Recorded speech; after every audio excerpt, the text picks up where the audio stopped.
I had a chance to sit down with the independent audio producer, Sewell. He does audio production and podcasts, lives here in Petaluma. I could tell you about it, but without further ado.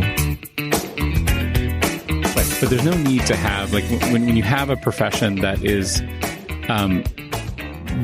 really finessed, like there are people who make really, really great jewelry. There are jewelry designers that would be jewelry that, like, people like you and me don't buy that kind of stuff. But there are people that are really known jewelry designers. And there's some, 15-year-old who's doing wire wrap gems, and they're gorgeous and they're great. And, she's selling them for $5 a hock at some place. Right. Like, but you don't have that name. You don't have that name and reputation either. Yeah.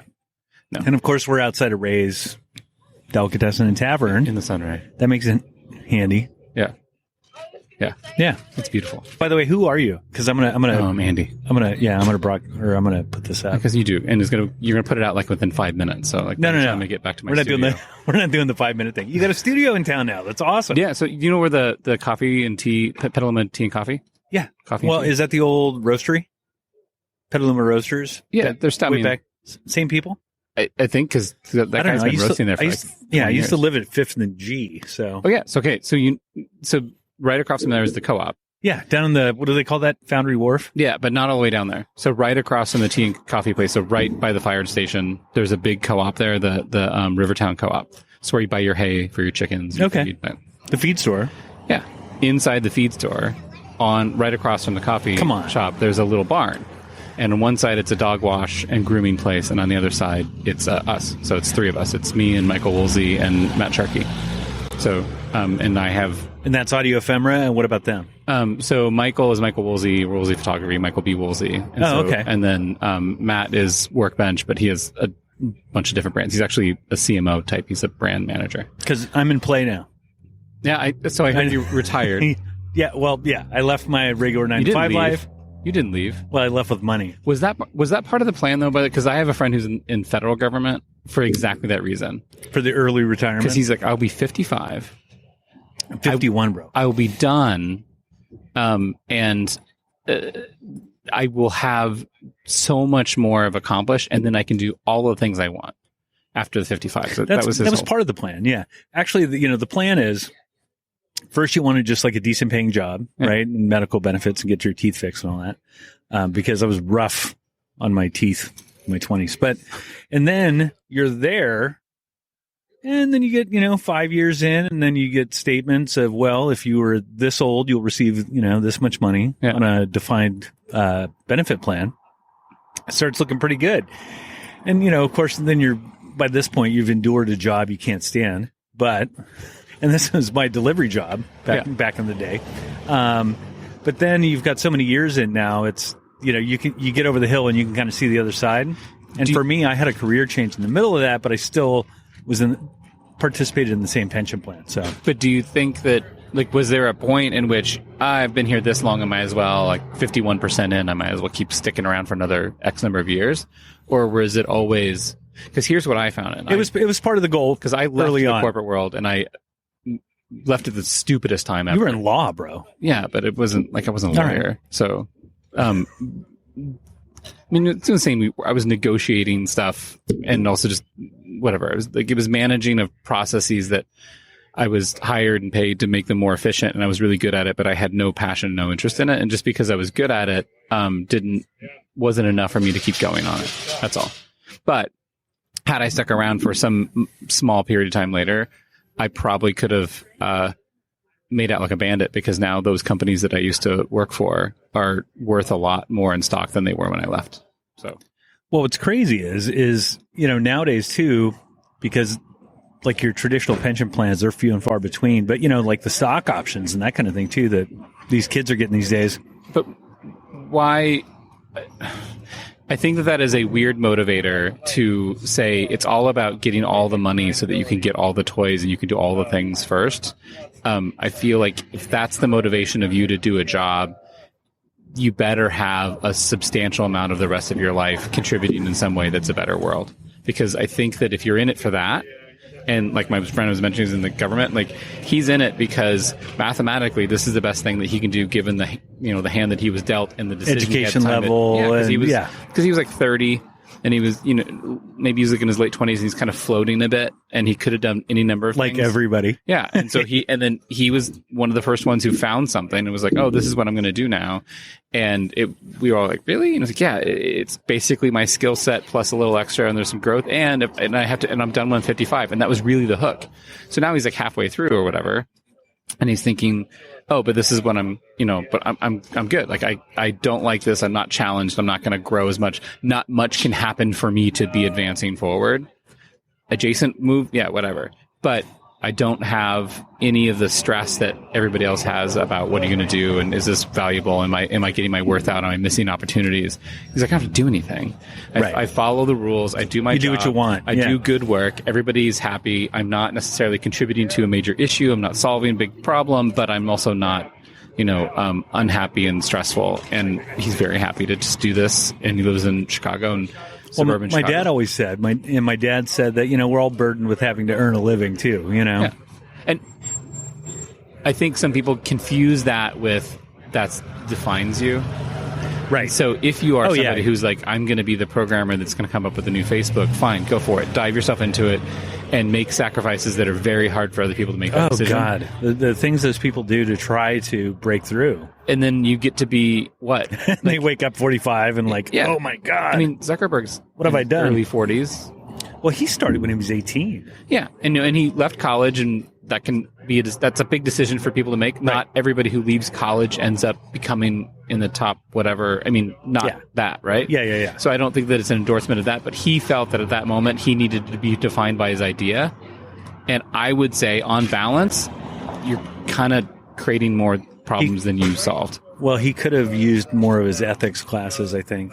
No, it was in the third year. See, it's funny. The very first class I ever took in college was ethics. Oh, really? So that's, I majored in philosophy. Yeah, Zuckerberg, that's the whole question of what you can do and what you should do maybe aren't the same thing, Also, I think that he is somebody who maybe his leadership quality came from a lot of mentoring, and some of the mentoring might have been about balancing what you do in connection to who you're serving. And quite frankly, having worked in that for 18 years, people who are in the leads of public companies are absolutely 100% on the dime of the shareholder. Yeah. And the board of directors is the voice. It's all shareholder value. And that's just how that world works. So when you're also somebody who's facing the public and has to say things, and you're also part of the mechanism that people feel is wonderful to share pictures of their food, but also a great place to express how you feel about things, or to, raise a muck or a ruckus.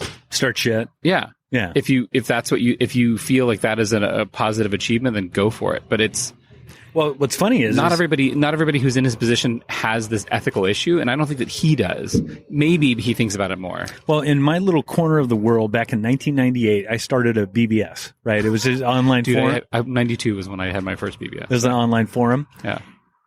And it grew, I'd say at its peak, probably about 20,000 users, a couple million page views a month. Yeah, no, I mean, it was like a thing. And what's funny is the trolling.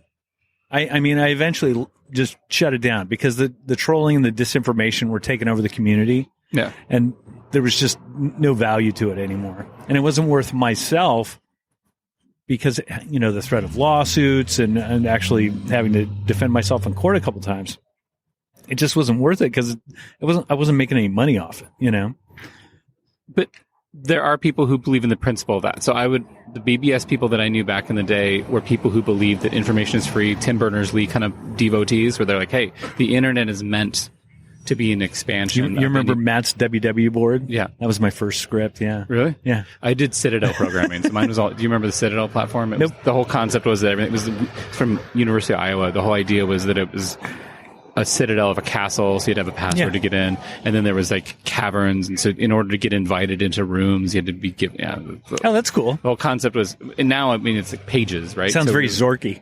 It was very Zorky, and it was really easy to program. And the thing that I think now was the brilliance behind that is that platform allowed you to let the users define the culture. So the rules could be defined by the users, and not rules in terms of like, you can't say this and you can't do that, but like how people get into systems and who you have to be in order to be invited into the private groups and the chats. Now it sounds like, isn't that kind of what blockchain? Yeah. So the idea originally that I think there was a lot more when originally I was a phone freak. Do you know what those are? Nope. I would hack into local telephone systems. And so I would build little devices out of Radio Shack. Radio Shack. Oh. Radio Shack. I know that they have not been anything for like 20 years, but they were. You sound old. How old are you? 46. Am I? No, Jeez, no, I'm not. 44. 44. Okay. It's an election year. 44. Yeah. But, yeah. So, but I would build they're called lineman handset. And so you would go into one of those little boxes and you just plug in, and then couple alligator clips. And that became my phone. And then I put a dialer in there. I could connect to other phone lines. I could switch people's phones. And then I would set up a BBS on those things. You have a little portable kit and you go attach to those, and that's the number. And then you just report everything, and you're using, because at the time, I remember dialing in with my 8,000 baud modem. Mm-hmm. I still have that. My Commodore 64. Yeah, that was my first, was a Commodore 64, and my dad was a programmer and BASIC. Yeah. And Pascal. And I did all that stuff. And then after a while, you get to a thing where you can only learn so much new things, and more shiny things were over there that weren't programming. So it was. Right. Yeah. My very first. I got a car. I had a virus. That was the end of all that. I made a virus that would alternate. It was basic, but it would alternately turn the screen blue and then red, and then play a siren noise that was made out of. Do you remember there used to be these atonal noise? It was only like you had that little 12 or 16 sounds that a computer could make, like tones. It's like a Nokia phone, but really basic. And it would sound like a siren, and then go blue, red, blue, red, blue, red, blue, red, and it would keep doing that. And the thing would keep going until it was looking for a password, because it was like an open prompt, and the password would just stop. And so I would just put it on people's computers, and it would randomly go off. It was a random number generator, and when it counted to that number, it would just run this program in the foreground, and then all you had to do was type stop, and it would just delete itself and go away. I know, that's before there was GUIs. Yeah. There was no GUI. No, it just by turning your screen entirely colored, it would flip people out. But no, it's just, now we don't have that. Now you have like, you can't really interrupt it in operating system ethics. So I took ethics, and then I stopped being a hacker. Yeah. But getting back to Facebook, the misinformation is just... I don't know. I deleted everything. Yeah, I haven't deleted my account this summer, and I hadn't been on it for over 2 years. And so I feel like, and then deleting it after 2 years of dormancy, I don't think about it. I feel... After 2016, the wife and I, we bailed on it. Yeah. But is it still existent? Like, you're never on it now? No. Yeah. It doesn't matter if it was that. It would have been something else. It's not just Facebook. Well, now it's like, but apparently it's retired people now, and all the old people are on Facebook. Great, because there wasn't enough places for people to scream about something, But also, it does, it's connected people. But it is. I think it's undeniably a force, Sure, and so is gravity. Yeah, that's true. And we accommodate ourselves despite that. And sometimes we dream about being free of it or whatever, or we find ways that we can have a force that here's the thing. You either accept it or you just completely deny it. And either way, you have to engage with it. Yeah. Choose not to engage with it. Yeah. You can't, I guess, escape it, right? I suppose. Treat it like a weird uncle. You deal with it when you have to, and doesn't stop at just weird uncles. I have so many other weird things, but how's this? So how do you feel? Like you've been less than a month out? Less than a month out. What'd you do your first day? First day? Honestly, the first few days, several days, couple weeks, felt like a vacation. It just like you were going to eventually go back and check up on your it didn't feel like anything special. And now it's starting to hit. I'm coming up on a month, and it's What do you mean hit? But what are you feeling? Like, so what I'm feeling is feel something, and it's not meeting, or it's... Well, what I'm feeling is I need to find things to do because now the world is not offering me a schedule. Yeah. A schedule is probably the wrong word, but it's kind of, there's not a format to my life. So here's the way I think of it. There's no expectations. So that's great. So you can just there's nobody who's expecting, other than my dog, there's nobody who needs me to do, and my clients. But if I meet those expectations, that's all that's there. And there's so much more space after that. Well, I feel like I'm not doing anything. That's the thing. So after a couple of weeks, it's like, whoa, I need to create some structure, because otherwise, especially in COVID times, it's Petaluma insane. People Services. do something. I mean, or I guess it, and also there's like a value in there in just doing a like possibly a some sort of effort campaign. I mean, you were in basically labor work for 25 years. What? Oh yeah, I got other stuff. I want to do a lot more of this too. There's a